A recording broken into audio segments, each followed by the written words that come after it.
गए हैं। जी हां, जो बाइडेन तस्वीरों में नजर आ रहे हैं। अब कुछ ही देर में एड्रेस करेंगे। बिल्कुल, अब ये आप देख सकते हैं जो बाइडेन मुस्कुराते हुए आए। अब देखना होगा क्या बोलते हैं Joe Biden. Well, good afternoon. Yesterday, Vladimir Putin recognized two regions of Ukraine as independent states.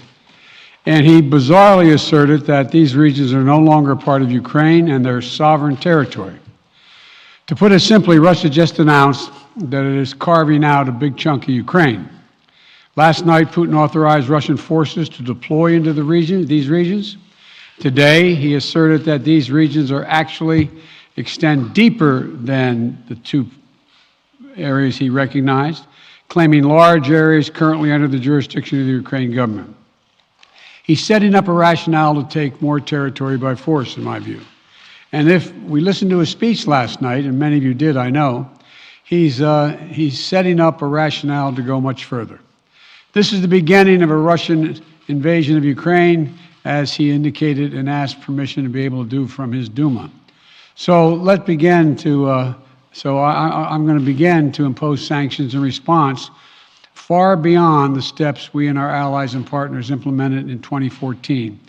And if Russia goes further with this invasion, we stand prepared to go further as with sanctions. Who in the Lord's name does Putin think gives him the right to declare new so-called countries on territory that belong to his neighbors? This is a flagrant violation of international law, and it demands a firm response from the international community. Over the last few months, we've coordinated closely with our NATO allies and partners in Europe and around the world to prepare that response. We've said all along, and I've told Putin to his face more than a month ago, that we would act together.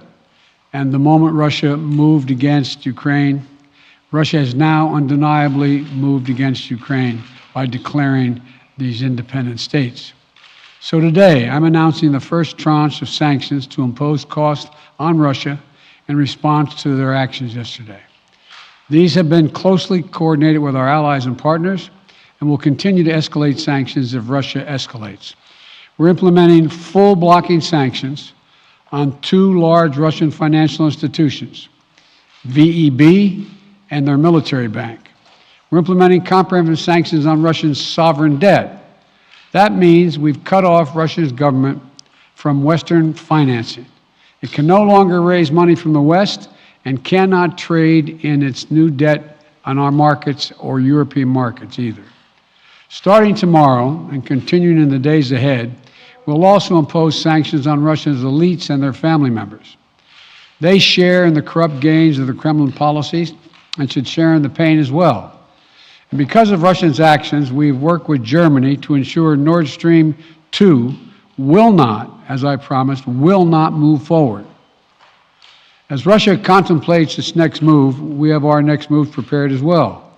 Russia will pay an even steeper price if it continues its aggression, including additional sanctions. The United States will continue to provide defensive assistance to Ukraine in the meantime, and will continue to reinforce and reassure our NATO allies. Today, in response to Russia's admission that it will not withdraw its forces from Belarus, I have authorized additional movements of U.S. forces and equipment already stationed in Europe to strengthen our Baltic allies, Estonia, Latvia, and Lithuania. Let me be clear, these are totally defensive moves on our part. We have no intention of fighting Russia. We want to send an unmistakable message, though, that the United States, together with our allies, will defend every inch of NATO territory and abide by the commitments we made to NATO. We still believe that Russia is poised to go much further in launching a massive military attack against Ukraine. Hope I'm wrong about that, hope we're wrong about that, but Russia has only escalated its threat against the rest of Ukrainian territory, including major cities and including the capital city of Kyiv. There are still well over 150,000 Russian troops surrounding Ukraine. And as I said, Russian forces remain positioned in Belarus to attack Ukraine from the north, including warplanes and offensive missile systems.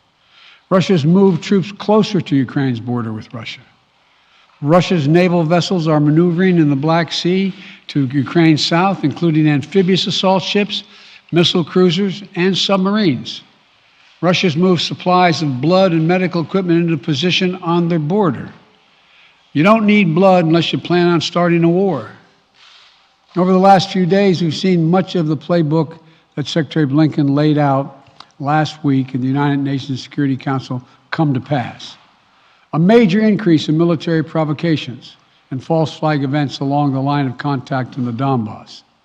Dramatically staged, conveniently on-camera meeting of Putin's Security Council to grandstand for the Russian public.